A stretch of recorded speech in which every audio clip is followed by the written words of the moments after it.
नमस्कार, मैं हूं यश खुराना। स्वागत है आपका हमारे बेहद खास कार्यक्रम हरियाणा की आवाज में। समाज में वक्त के साथ बहुत कुछ बदला है। महिलाएं पढ़ लिख कर आगे बढ़ रही हैं, लेकिन इस बदलते समाज में ऐसी मानसिकता अभी भी जिंदा है जो दहेज जैसी कुरीतियों को पनपने दे रही है और कई मासूम जिंदगियां इसकी बलि भी चढ़ चुकी है।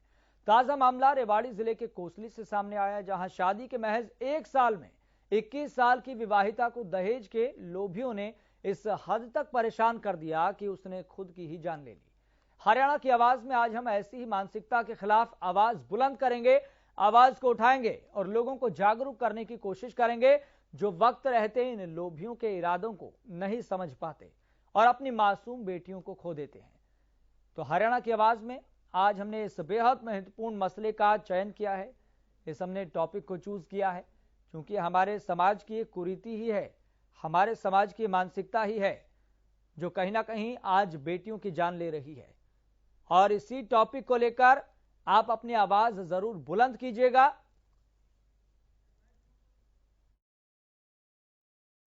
बस राजी राजी बात चाल छोटी मोटी तो होती है ऐसे जी घर में, फिर भी छोटी मोटी क्यों नहीं हो तेरा सी बात बताइए। छोटी मोटी कदी यो बस छोटे मोटे घर को काम या नू ना करे बस के बता दिया घर ने मैं बेटा तू कर लिया कर, हमने आराम आराम से कर लिया कर, धीरे धीरे वो बात भी सब छोड़ दी। मैं ठीक से हैं तेन बोली मम्मी नू कैसे तू इसो ले आवा तू इसो ले जब मार कर जैसो बने को जैसो ही तो देवांगा मैं नू कितना दे देगा नो हैं कदे भगवान चाहोगो जब और गानो दे देंगा इन्हें तो देज चाहो दे वो ना दिया करता चोरी नहीं करती मार मार के डरा रखी करती चोरी डराती करती धमकी मार मार के चुप हो जा हैं कोई मतलब से अब मेरी तो बेटी गई कोई बात नहीं। तो इस टॉपिक का हमने चूज किया है, इस टॉपिक को हमने चयन किया है ताकि आप भी इस टॉपिक को लेकर अपना ओपिनियन दे सकें, अपनी राय दे सकें, अपने विचार रख सकें। तो आपको बता दें हमारी फोन लाइंस भी खुल गई हैं, आप नंबर्स पर कॉल कर सकते हैं और अपनी राय दे सकते हैं। तो दहेज का दानव आज भी जिंदा है। हम आजादी का अमृत महोत्सव मना रहे हैं, लेकिन आज हमारा समाज इस मुहाने पर खड़ा हुआ है कि आज भी दहेज के मामले लगातार सामने आ रहे हैं और दहेज न दे पाने की वजह से बेटियां अपनी जान दे रही हैं। इसको लेकर आपके साथ डेटा भी और फैक्ट्स भी साझा करेंगे कि देश में हालत क्या बनी हुई है। लेकिन इतना जरूर है, ऐसी मानसिकता के लोग हमारे समाज को दिन प्रतिदिन खोखला कर रहे हैं और यह हमारे समाज के लिए ठीक नहीं है। बेटियां आगे बढ़ रही हैं, बेटियां तरक्की कर रही है, देश का मान सम्मान, देश की शान को बढ़ाने का काम कर रही है, लेकिन समाज के भीतर खाने से ही ऐसी खबरें सामने आती है तो पता लगता है कि समाज में आज भी दहेज का दानव जिंदा है और ये अपनी जड़ें लगातार फैलाता जा रहा है।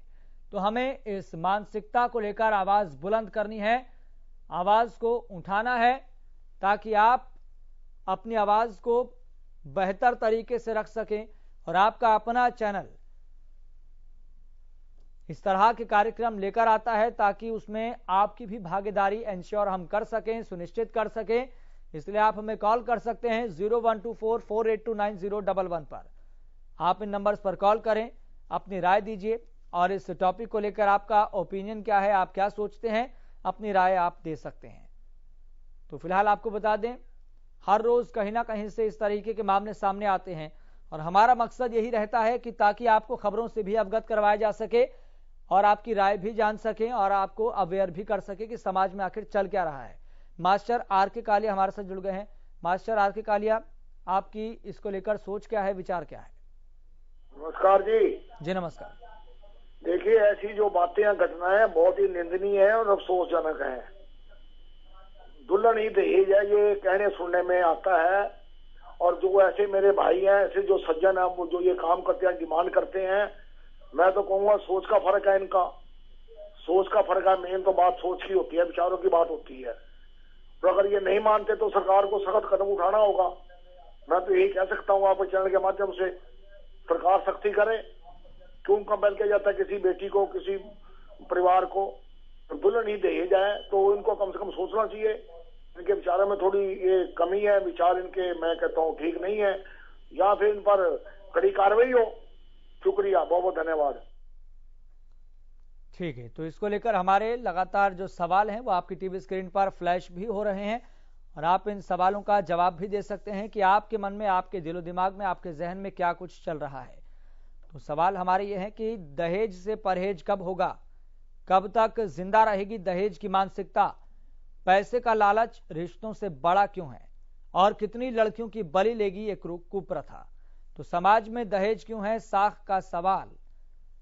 लोगों को लगता है कि दहेज मिलना बहुत जरूरी है, इससे घर भर जाता है, लेकिन कभी ये जानने की कोशिश भी करें कि जिससे आप दहेज ले रहे हैं क्या उसको कहीं लोन तो नहीं लेना पड़ रहा, कहीं उसको कर्जे में तो नहीं दबना पड़ रहा। और इससे भी ऊपर की बात यह है कि समाज बहुत तेजी के साथ बदल रहा है और आपको अभी भी दहेज की जरूरत है, लेकिन जब दहेज वो लड़कियां नहीं दे पाती है या उनके पिता सामर्थ्य नहीं होते हैं, सक्षम नहीं होते हैं दहेज देने के लिए, तो बेटियां खुदकुशी कर लेती हैं।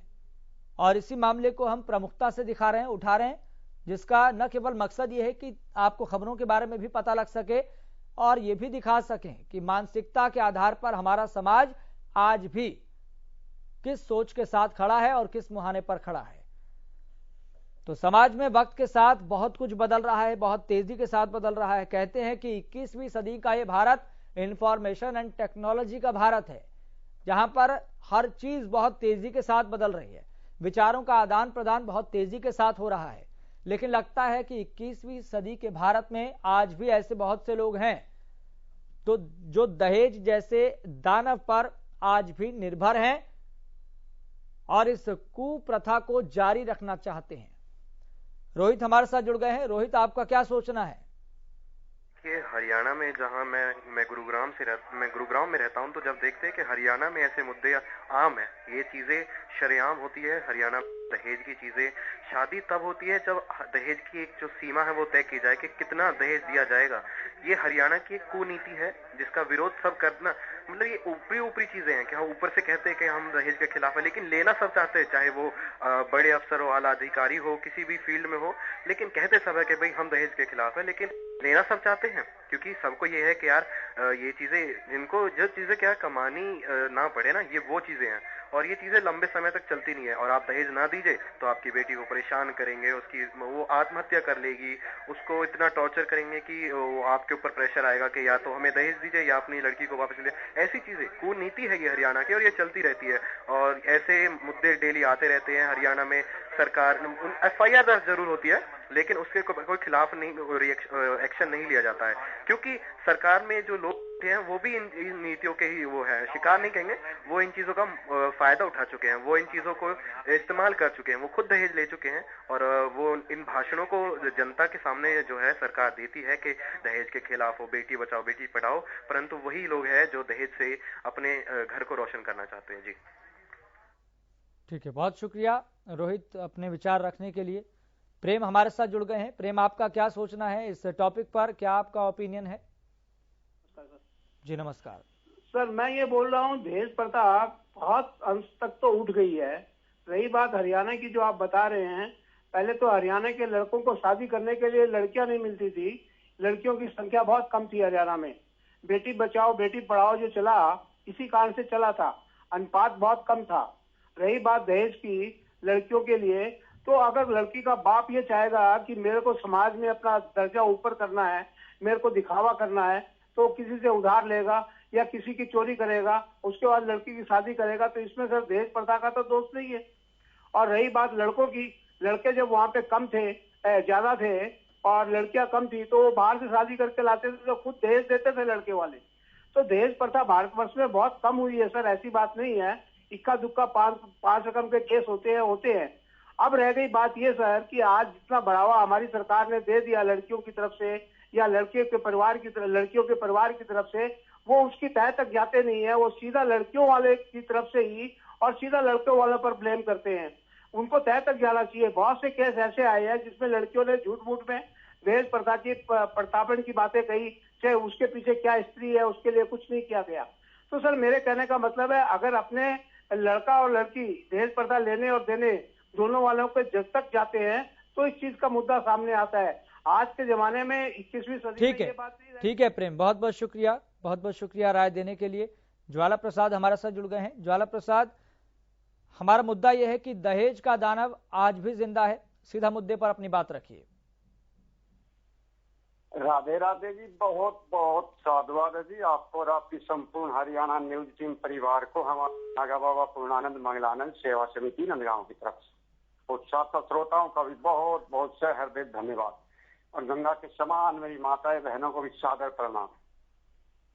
देखिए, हम ये कहना चाह रहे हैं जी, समिति के माध्यम से जो दहेज रूपी जो दानव एक विकराल रूप ले रहा है, एक तो एक सरकार को भी इसको एक कानून बनाना चाहिए और हमारे समाज को भी इसमें आगे आना चाहिए। जब तक समाज का कोऑपरेशन, 125 करोड़ जनता जागरूक नहीं होगी, तब तक ये जो है ना दहेज एक विकराल रूप, एक भयंकर बीमारी बन जाएगा, और बन भी चुका है। त्रेता युग में रावण की औरत पे नजर थी, और आज के रावण की हर औरत पे नजर है। और हमारे देश की एक संस्कृति भी है, यत्र नारीषु पूजन्ते तत्र देवता रमन्ते। और आज महिलाओं की क्या सिचुएशन हो रही है, दिन प्रतिदिन मीडिया के माध्यम से कितने अत्याचार पे अत्याचार, कितनी महिलाओं। ठीक है ज्वाला प्रसाद, बहुत बहुत शुक्रिया अपनी राय देने के लिए। तो यहाँ पर ये मुद्दा ऐसा बन चुका है कि ये हमारे समाज को भीतर से खोखला कर रहा है, और हमारे इंफॉर्मेशन टेक्नोलॉजी के 21वीं सदी के भारत में ये चीज बिल्कुल भी स्वीकार्य नहीं है। देश आगे बढ़ रहा है, महिलाएं आगे बढ़ रही हैं, ऐसा कोई सा सेक्टर नहीं है जहां पर महिलाओं ने अपना प्रभुत्व, अपना वर्चस्व कायम ना किया हो, देश का शान, देश का नाम, देश का सम्मान आगे बढ़ाने का काम किया है। लेकिन आज भी ऐसी खबरें निकलकर सामने आती है, ऐसी भी आज इंफॉर्मेशन निकलकर सामने आती है जो हमारे समाज की मानसिकता को ये बताने की कोशिश करती है कि आज भी हमारे देश की जहनियत, हमारे समाज की मानसिकता किस मुहाने पर आकर खड़ी हुई है। तो इस टॉपिक को लेकर हमारे कुछ सवाल हैं जो लगातार आपकी टीवी स्क्रीन पर फ्लैश हो रहे हैं, और अगर आप इस खास कार्यक्रम का हिस्सा बनना चाहते हैं तो लगातार आपकी टीवी स्क्रीन पर जो नंबर फ्लैश हो रहे हैं, आप इन नंबर्स पर कॉल कीजिए, अपनी राय दीजिए। तो 0124482901 पर आप कॉल कीजिए। राम हमारे साथ जुड़ गए हैं। राम, इस टॉपिक को लेकर आपका क्या ओपिनियन है? राणा जी नमस्कार। जी नमस्कार सर जी, जवाबदार कौन है, जिम्मेवार कौन है? ये लोग कहते हैं ना कि सरकार, प्रशासन और फलाना ढीकना। मैं इनसे सबसे पूछना चाहता हूँ, प्रशासन कौन है, सरकार कौन है, और सरकार को चुन के कौन भेजता है, और कानून कौन बनाता है? जनता ही सरकार है, जनता ही प्रशासन है, जनता ही कानून बनाती है, और हमारे चुने हुए नुमाइंदे हम भेज देते हैं, और वो बजाय सही रास्ता दिखाने के उस जनता को ही लूटते हैं, उस टैक्स को मतलब उस हिसाब से पानी की तरह बहाते हैं। मेन कारण कहाँ पर है? मेन कारण सिर्फ ये है कि ये मंत्री जो सरकारों की बात कर रहे हैं, ये मंत्री कहते हैं 21 बंदे जाओ, 50 जाओ, इनके किसी प्रोग्राम में देख लो सबसे ज्यादा दहेज यही देते हैं, सबसे ज्यादा दहेज ये लेते हैं, और सबसे ज्यादा इनके प्रोग्राम होते हैं, 4-4 हजार बंदे में हर उसमें फंक्शन में होते हैं। इसके बारे में कौन सोचेगा? इसके ऊपर क्यों नहीं आवाज उठाई जाती? अब मैं आपको और बताता हूँ, जो ये विशेष तबका ये क्यों आ रहा है हिंदुस्तान के अंदर। हिंदुस्तान में हम लोग कहते हैं पैसा साफ नहीं जाता, सबसे जो हमारा लालचपना है, सबसे बंदा हमारे अंदर है। मुसलमान के अंदर मैं आपको हकीकत बता रहा हूं कि जब वो अपनी लड़की की शादी कर। ठीक है राम जी, बहुत बहुत शुक्रिया अपनी राय देने के लिए। तो इस टॉपिक पर आप भी अपनी राय दे सकते हैं, अपने विचार प्रकट कर सकते हैं, बशर्ते कि आप मर्यादापूर्ण तरीके से अपनी बात रखें, आपत्तिजनक शब्दों का इस्तेमाल न करें। एक और आपको इन्फॉर्मेशन देना बहुत ज़रूरी है कि ये कानून क्या है और सज़ा कितनी हो सकती है। एक एक्स्ट्रा ये नॉलेज है, जानकारी है, इन्फॉर्मेशन है जो आपको सुनना चाहिए, समझना चाहिए। तो दहेज निषेध अधिनियम 1961 के अनुसार दहेज लेने देने या इसके लेने देने में सहयोग करने पर 5 साल तक की कैद और 15,000 रुपये जुर्माने का प्रावधान है। दहेज के लिए उत्पीड़न करने पर भारतीय दंड संहिता की धारा यानी कि आईपीसी की धारा 498A के अंतर्गत 3 साल की कैद और जुर्माना हो सकता है। यह पति और उसके रिश्तेदारों द्वारा संपत्ति और कीमती वस्तुओं के लिए अवैधानिक मांग के मामले से संबंधित है। और धारा 401 के तहत तो 406 के तहत लड़की के पति और ससुराल वालों के लिए 3 साल की कैद और जुर्माना या दोनों हो सकती है अगर वो लड़की की संपत्ति को उसे सौंपने से मना करते हैं तो। दहेज लेने और देने या दहेज लेने और देने के लिए उकसाने पर भी सजा हो सकती है। इसके लिए दोषी पाए जाने पर 6 महीने का अधिकतम कारावास है या फिर 5,000 रुपए तक का जुर्माना भी लग सकता है। और अब दहेज की असली परिभाषा क्या है ये भी आपको बता देते हैं। तो शादी के समय लड़के पक्ष के द्वारा लड़की पक्ष से नकदी और गहनों की मांग की जाती है।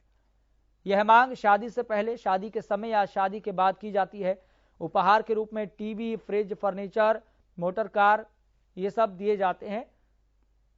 और संपत्ति, प्लॉट, मकान, जमीन, अन्य कई मूल्यवान वस्तुएं शादी में दी जाती है। तो ये तो हुई दहेज की परिभाषा। कानून क्या है, इसके तहत धारा क्या है, प्रावधान क्या है, सजा कितनी हो सकती है, ये भी हमने आपको बताया। और बाकायदा इसको लेकर सुप्रीम कोर्ट भी समय समय पर टिप्पणियां करता रहा है। लेकिन यहां पर सोचने वाली बात यह है कि कितने कानून बन गए हैं, लेकिन कानून तो अभी भी हमारे समाज पर, समाज में रहने वाले व्यक्तियों पर, ऐसी मानसिकता पर बेअसर दिखाई दे रहे हैं। बेअसर इसलिए क्योंकि अगर असरदार होते तो इस तरह के मामले तो सामने आते ही नहीं, लेकिन असरदार नहीं है, तभी इस तरीके के दहेज मांगने वाले दानव आज भी जिंदा है। ऐसी मानसिकता वाले दानव आज भी जिंदा है, इसलिए इस तरह के मामले सामने आते हैं। एक कॉलर हमारे साथ जुड़ गए हैं, ऋषभ, आपका क्या सोचना है इस टॉपिक पर? सर, सबसे पहले बात हम ये करना चाहते हैं, दहेज प्रथा जो है ना, इंसान को अंदर ही अंदर खोखला करता है। ये सबसे बड़ी चीज होती है और इंसान की ना कमजोरी उसी सी चीजें हो जाती हैं। लेकिन हमें कहीं ना कहीं दहेज प्रथा का रोकना होगा। सरकारें भी कई जगह कई तरह के काम कर रहे हैं दहेज प्रथा को लेकर।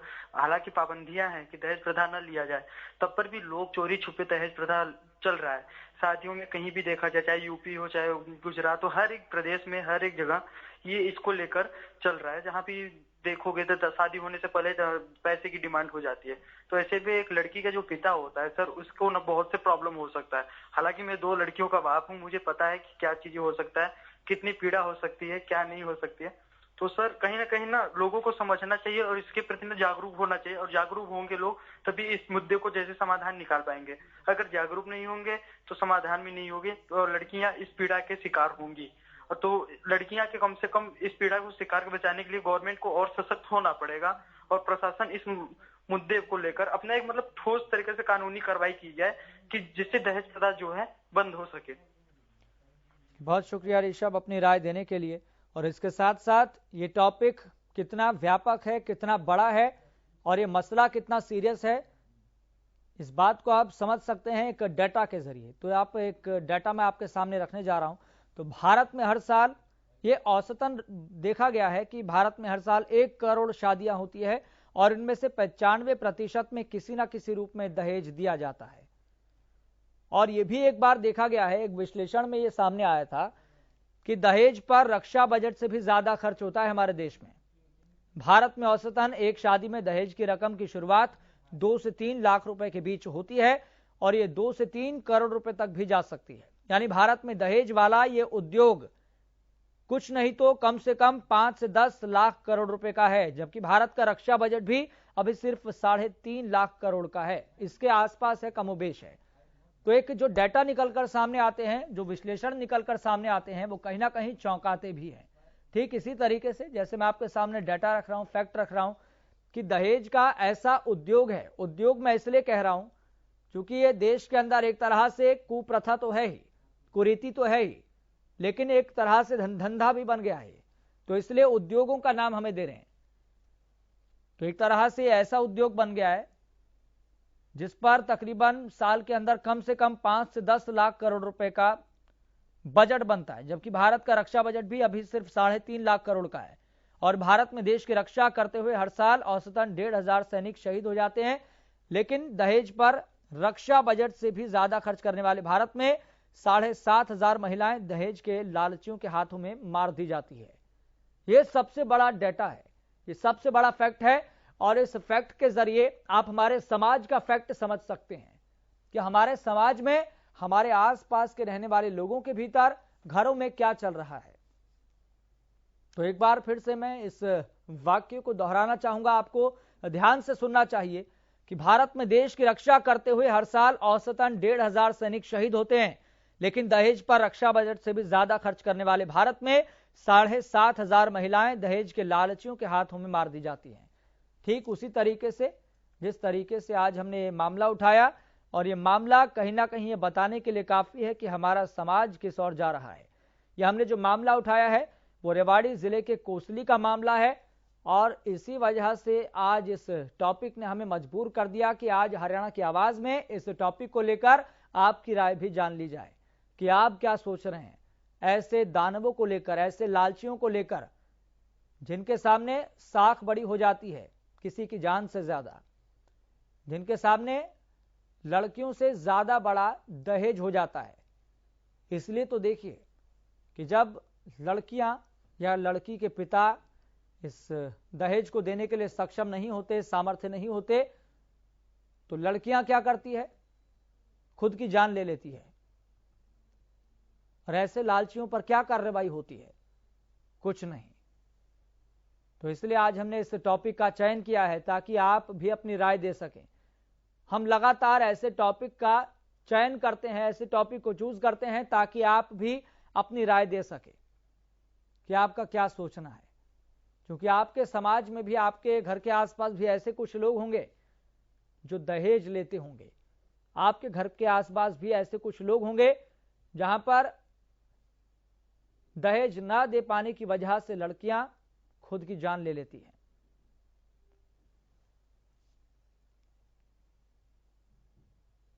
तो भारत का स्वास्थ्य बजट 2.25 लाख करोड़ रुपए और शिक्षा बजट 93,000 करोड़ रुपए का है। यानी भारत शिक्षा पर हजारों करोड़ रुपए खर्च करके भी लोगों को दहेज के खिलाफ जागरूक नहीं कर पाता। इससे भी बड़ा पॉइंट यहां पर यह है। तो आखिर हमारा समाज ये किस ओर जा रहा है?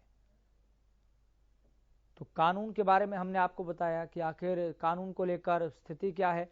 कानून भी ऐसे लोगों पर, ऐसे लोगों की मानसिकता पर बेअसर दिखाई दे रहा है, और फिर जब सामने आता है तो पता लगता है कि लड़की ने जान दे दी है। जब जान दे दी है तो फिर सवाल खड़ा होता है कि प्रशासन ऐसे लालचियों पर क्या कार्रवाई कर रहा है, या बस ऐसे मामलों पर एफआईआर दर्ज करके खानापूर्ति की जाती है, लीपापोती की जाती है, और जिनकी वजह से उस व्यक्ति ने, उस लड़की ने जान दी होती है, वो तो खुलेआम घूम रहे होते हैं, उनको कुछ किसी बात से कोई लेना देना नहीं होता, कुछ फर्क नहीं पड़ता। तो समाज में वक्त के साथ बहुत कुछ बदला है, इसलिए हम कह रहे हैं महिलाएं पढ़ लिख कर आगे बढ़ रही हैं, लेकिन इस बदलते समाज में ऐसी मानसिकता अभी भी जिंदा है, जिसे हम नाम दे रहे हैं जिंदा है दहेज का दानव।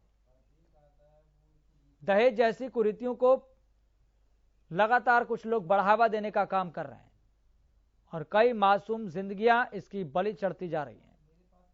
और ताजा मामला रेवाड़ी जिले के कोसली से सामने आया है, जहां शादी के महज 1 साल में 21 साल की विवाहिता को दहेज के लोभियों ने इस हद तक परेशान कर दिया था कि उसने खुद की ही जान ले ली। हरियाणा की आवाज में हम इसी टॉपिक को लेकर आपके सामने आए हैं ताकि आप भी इस टॉपिक पर अपना ओपिनियन बनाएं, अपनी राय दें, ताकि ये पता लग सके कि हमारे दर्शक इस टॉपिक को लेकर क्या सोच रहे हैं। तो लगातार हमारे साथ दर्शक हमारे जुड़ रहे हैं और कॉल कर रहे हैं। अगर आप भी इस खास कार्यक्रम का हिस्सा बनना चाहते हैं, चूंकि अब चंद मिनट बाकी है और चंद मिनट के बाद ये कार्यक्रम समाप्त हो जाएगा, इससे पहले आप कॉल करें 01244829011 पर और आप अपनी राय दीजिए। आपके जो दिलो दिमाग में चल रहा है इस टॉपिक को लेकर आप अपनी बात रख सकते हैं। और कई बार तो ये भी साफ तौर पर देखने को मिलता है कि दहेज लेने वाले फंसे हैं, देने वाले क्यों बचे।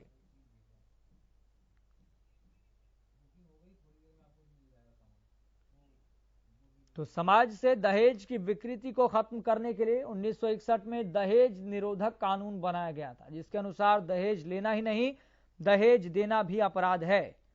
और दिलचस्पी है कि दहेज मांगने से ज्यादा बड़ी सजा दहेज देने वालों के लिए निर्धारित की गई है, लेकिन आज तक सिर्फ दहेज लेने या मांगने वालों पर कार्रवाई हुई है। दहेज देने वालों पर शायद ही कोई एक्शन हुआ हो।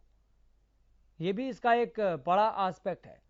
जो दहेज देता है यह भी अपने आप में अपराध है, जो दहेज लेता है वो भी अपने आप में अपराध है। तो इससे जुड़े हुए 2 पहलू हैं, और ये जो दोनों पहलू हैं वो अपने आप में बहुत सीरियस हैं। जो दहेज देता है वो भी अपराध की ही श्रेणी में आता है, और जो दहेज लेता है वो भी अपराध की ही श्रेणी में आता है। तो इसलिए दोनों बातें अलग अलग हैं, लेकिन सवाल यहां पर यह खड़ा होता है, जो दहेज देता है क्या उन व्यक्तियों पर कार्रवाई होती है? क्योंकि पहल तो दोनों तरफ से की जा रही है ना, तो इसलिए कार्रवाई भी दोनों तरफ होनी चाहिए। लेकिन जो परिवार दहेज नहीं दे पाते हैं उनके मन मुताबिक तो उनकी बेटियां खुद की ही जान ले लेती है। तो इसी मामले का लगातार हम आपके सामने जिक्र कर रहे हैं कि यह ताजा मामला रेवाड़ी जिले से सामने आया है, और एग्जैक्टली बात करें तो ताजा मामला रेवाड़ी जिले के कोसली से सामने आया है, जहां शादी के महज 1 साल में ही 21 साल की विवाहिता को दहेज के लोभियों ने इस हद तक परेशान कर दिया था कि उसने खुद की ही जान ले ली। तो हरियाणा की आवाज में आप भी अपनी आवाज बुलंद कर सकते हैं, और हमारा मकसद, हमारा उद्देश्य यही रहता है कि आपको खबरों के बारे में भी पता रहे, और हमारे समाज किस मुहाने पर खड़ा है मानसिकता के मामले में, यह भी आपको पता लग सके, और आप डायरेक्ट और इनडायरेक्टली तरीके से अवेयर भी हो सके कि हमारे समाज में आखिर चल क्या रहा है। तो फिलहाल मुझे दीजिए इजाजत, देखते रहिए हरियाणा।